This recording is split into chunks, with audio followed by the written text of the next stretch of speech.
ধানমন্ডি ফুডপ্লেক্সে যে পিঠা উৎসব হচ্ছে তোমরা কি জানো? অনেক মজার মজার পিঠা সেখানে ট্রাই করতে পারবা তোমরা। 2 দিন ব্যাপী একটা পিঠা উৎসব। গতকালকে আমি গিয়েছিলাম আর আজকে হচ্ছে লাস্ট ডে।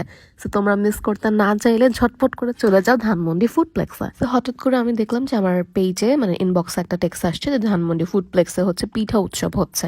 আর যে কোনো জায়গায় পিঠা উৎসব হলে না আমি ডেফিনেটলি সেখানে যাই, ভিজিট করি আর কি, বিভিন্ন মজার মজার পিঠা ট্রাই করি। ফুড প্লেস এমনিতেও হচ্ছে আমার একটা কমফোর্ট প্লেস, আমার বাসা থেকে খুবই কাছে।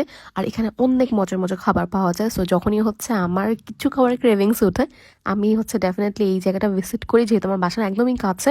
আর অলওয়েজ এখানে এসে ভিডিও করা হয় না, কজ অলরেডি হচ্ছে আমি দুইটা ভিডিও এটার উপর করছি। তো প্রথমেই হচ্ছে আমার দুইটা স্টল চোখে পড়ে, একটা হচ্ছে পিঠার স্টল আর একটা হচ্ছে পেস্ট্রি স্টল। সো দুইটা স্টল থেকেই হচ্ছে আমি দুইটা আইটেম নিয়েছি।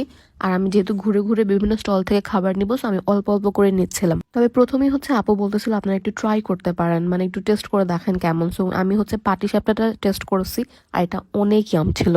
এখানে কিন্তু অনেক অনেক আইটেম আছে, আমি তোমাদেরকে একটু দেখায় দিচ্ছি। বিভিন্ন রকমের পিঠা। আমি না পিঠা একটু কম খাই, কিন্তু খুব বেশি মজা হলে তখন হচ্ছে আমি খাওয়া স্টার্ট করি আর কি। সো আমি হচ্ছে এখান থেকে জাস্ট একটা আইটেম নিয়েছি দেখার জন্য যে কেমন। এরপর পাশের হচ্ছে স্টল থেকে একটা চকলেট জার কেক নিয়েছিলাম, যেটার প্রাইস ছিল মাত্র 80 টাকা। আর এটা যে কি পরিমাণে টেস্টি আমার হচ্ছে এক্সপ্রেশন দেখলে বুঝবা, মানে আমি কোনো কিছু মুখে নেওয়ার পর যদি সেটা মজা হয় সাথে সাথে সেটা আমার এক্সপ্রেশনে বোঝা যায়। এরপর আমি আরেকটা স্টলে গেলাম, সেখান থেকে হচ্ছে একটা ক্ষীর নিয়েছিলাম, সাথে নিয়েছিলাম একটা চিকেন বান। আর এখানে একটা ইন্টারেস্টিং ব্যাপার ঘটছে, দেখো একজন আপু আমাকে জড়ায় ধরতেছে। মানে এই জায়গাটাতে না আমি পুরা পুরা একটু ফ্রিজ হয়ে গেছিলাম। মানে একটা আপু জাস্ট এসে জিজ্ঞেস করলো আপনি ভ্লগ করেন তাই না? পরে আমি বলছি হ্যাঁ। মানে উনি সাথে সাথে আমাকে জড়ায় ধরছে, বলছে আমি আপনার ভিডিওগুলো দেখি, স্পেশালি আপনি যে মিররের ভিডিওগুলো নেন আর কি, আপনাকে অনেক ভালো লাগে। মানে এগুলো এগুলো বলতেছিল আর কি। আমার এত বেশি ভালো লাগতেছিল, মানে এরকম না এখন মাঝে মাঝে হয়, আমি যখন বাইরে যাই হঠাৎ করে কেউ সামনে এসে বলে আমি আপনার ভিডিও দেখি অনেক ভালো লাগে। এই জিনিসগুলো আমি এখন এত এনজয় করি। এরপর আমি আপুর স্টলে গেলাম, আর উনি না আমাকে হচ্ছে ভালোবেসে একটা কমপ্লিমেন্টারি একটা আইটেমও সার্ভ করছিল আর কি। এখান থেকে আমি হচ্ছে দুইটা আইটেম নিয়েছিলাম, পরে উনি আমাকে হচ্ছে আবার চিতই পিঠা দিয়েছিল। আপুর স্টলে কিন্তু তোমরা হাঁস ভুনাও পাবা। সো আজকে লাস্ট ডে, প্লিজ ভিজিট করো ফুড প্লেস এবং এখানে মজা মজা খাবারগুলো ট্রাই করো। আর এখানে পিঠাগুলোর প্রাইস কিন্তু অনেক কম, অনেক কম, মাত্র মনে হয় 50 থেকে স্টার্ট হচ্ছে। আর প্রত্যেকটা আইটেম খুবই সুস্বাদু। এমনিতে আপুর পেজের নাম হচ্ছে কান্তার পাখির ঘর, তোমরা ফেসবুকে সার্চ দিলে পেয়ে যাবা। আর ওনার কাছ থেকে হচ্ছে আমি একটা ঝাল মাংসের পিঠা নিয়েছিলাম আর সাথে নিয়েছিলাম হচ্ছে একটা পাটিসাপটা পিঠা। পাটিসাপটা পিঠা কিন্তু আমি আমি এমনিতে পছন্দ করি।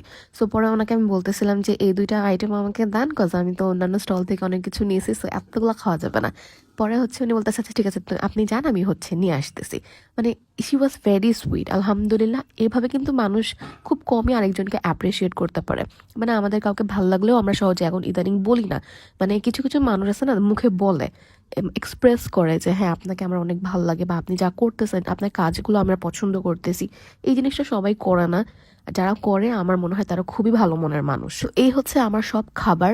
আর এখানে বেশ কয়েকটা আইটেমই আছে, এই জিনিসটা আপু আমাকে কমপ্লিমেন্টারি মানে দিয়েছে আর কি খাওয়ার জন্য, বলতেছে এটা আমার তরফ থেকে। So she was very sweet. So এখন হচ্ছে আমি স্টার্ট করতেছি এই জার কেকটা দিয়ে, and it was so yum. এটা এত মজা ছিল। Look how tasty it's looking. আর এমনিতেও খেতে তো অসম্ভব মজা ছিল। এমনিতে জার কেক কিন্তু অলওয়েজ মজা হয় না। লাস্টবার হচ্ছে আমি টেস্টি ট্রিটের একটা জার কেক ট্রাই করেছিলাম, ওইটা এত বাজে ছিল, ওইটা একদম ভালো লাগে নাই। আর এইটা তো অনেক মজা ছিল, আই লাভড ইট। আর এটার প্রাইস এত কম, মাত্র 80 টাকা। অনেকগুলো ফ্লেভার ছিল, লাইক ভ্যানিলা ওর অরেঞ্জ, স্ট্রবেরি। আমি যেহেতু চকলেট পছন্দ করি, দ্যাটস ওয়াই হচ্ছে I took that and I was very satisfied with that test. এটা অনেক মজা। এরপর হচ্ছে যেটা আমি ট্রাই করেছি, এটা হচ্ছে একটা পিঠা। এই পিঠার নাম আমি যদিও জানি না, বাট ট্রাস্ট মি এটাও অনেক বেশি মজা ছিল। এত বেশি দুধ দেওয়া হয়েছে এটার ভিতরে, এটাও অসম্ভব মজা। এটার প্রাইস নিয়েছিল 100 টাকা। আর আপুর হাতে জাদু আছে, এত মজা করে পিঠা বানাইছে। পিঠাও সবার হাতে ভালো হয় না, এটা আমি দেখছি। আমি অনেকবার অনেক জায়গায় পিঠা ট্রাই করছি অনেকের হাতের, আমার কাছে তেমন একটা অনেকেরই পছন্দ হয় নাই। বাট ওনার পিঠাটা এত মজা ছিল, বেশি করে দুধ দিছে তো এই জন্য বেশি ভালো লাগছে, মানে একদম ঘন ছিল জিনিসটা। ফুডপ্লেক্সে আই গেস এই প্রথমবার মতো পিঠা উৎসবটা হচ্ছে। আর আমি জানি না কেন এই ফুডপ্লেক্সের না তেমন একটা অ্যাডভার্টাইজিং আমি দেখি না। এই জায়গাটা এত বেশি মানে কোজি আর কি, আর খাবার এত মজা, সেই তুলনায় না আমি তেমন একটা অ্যাডভার্টাইজিং এখন পর্যন্ত দেখিনি। মানে খুব কম এই জায়গাটা নিয়ে কথা বলতে দেখছি, বা হচ্ছে মানে ফুড ব্লগাররাও না আমি মনে হয় যে দেখি নাই তাদেরকে এত বেশি এখানে যাইতে। বাট এই জায়গাটা অনেক বেশি কোজি, অনেক বেশি লাইক মানে ফ্রেন্ডদের আড্ডা দেওয়ার জন্য একদম বেস্ট। আর খাবার তো অনেক বেশি মজা। আচ্ছা, তারপর হচ্ছে আমি একটা ক্ষীর ট্রাই করছিলাম, ওটা সো ছিল আর কি, বাট এই চিকেন বানটা অনেক মজার ছিল। আমি চিকেন বান পার্সোনালি খুবই পছন্দ করি, আমি নাস্তায় প্রায় চিকেন বান খাই, বাট এইটা মোটামুটি খুবই মজা ছিল আর কি। So I liked it. আর আমি ঝাল জিনিস তো মারাত্মক পছন্দ করি। এখানে এসে আমি ঝাল জিনিস খুঁজতেছিলাম, যদিও হচ্ছে ঝালের আইটেম কম ছিল, মিষ্টি আইটেমগুলি হচ্ছে বেশি ছিল এখানে। আর এটা হচ্ছে ওই সুইট আপুর থেকে নেয়া, এটাও হচ্ছে একটা পিঠা, এটা ঝাল পিঠা। আমি ওনাকে যে বলতেছিলাম যে ঝাল কি আইটেম আছে আমাকে বলেন, ওইখানে তার স্টলটাতে ঝালের আইটেম ছিল, হাঁস ভুনা ছিল, তারপর হচ্ছে চিতই পিঠা, এই ঝাল পিঠা। আর আমি পাটিসাপটা নিয়েছিলাম ওনার কাছ থেকে, পাটিসাপটা পিঠাটা যথেষ্ট মজা ছিল। এরপর যেটা একদম লাস্টে আমি ট্রাই করছি সেটা হচ্ছে আপুর দেয়া সেই চিতই পিঠা। আর তোমরা বিশ্বাস করবে না, আর আমি এখানে খাওয়ার সময় অনেক কথা বলি, কথাই বলতে আছে আমি। আর এখানে হচ্ছে পরে আমি চিতই পিঠাটা ট্রাই করছি, এটা একটু গরম গরম খেলে আমার মনে হয় বেশি মজা লাগতো, বাট ভর্তাগুলা এত মজা। তোমরা সবাই জানো যে আমি ভর্তা কতটা পছন্দ করি, আর আপুর হাতের ভর্তা এত মজা, স্পেশালি এই লাল ভর্তাটা, আমি জানি না এটা কোন শুটকির ভর্তা, বাট এটা অনেক মজা ছিল। প্রত্যেকটা ভর্তাই মজা, বাট রেড কালারটা আমার না, রেড কালার ভর্তা বেশি মজা লাগে, মানে শুকনা মরিচের ভর্তাটা বেশি মজা লাগে।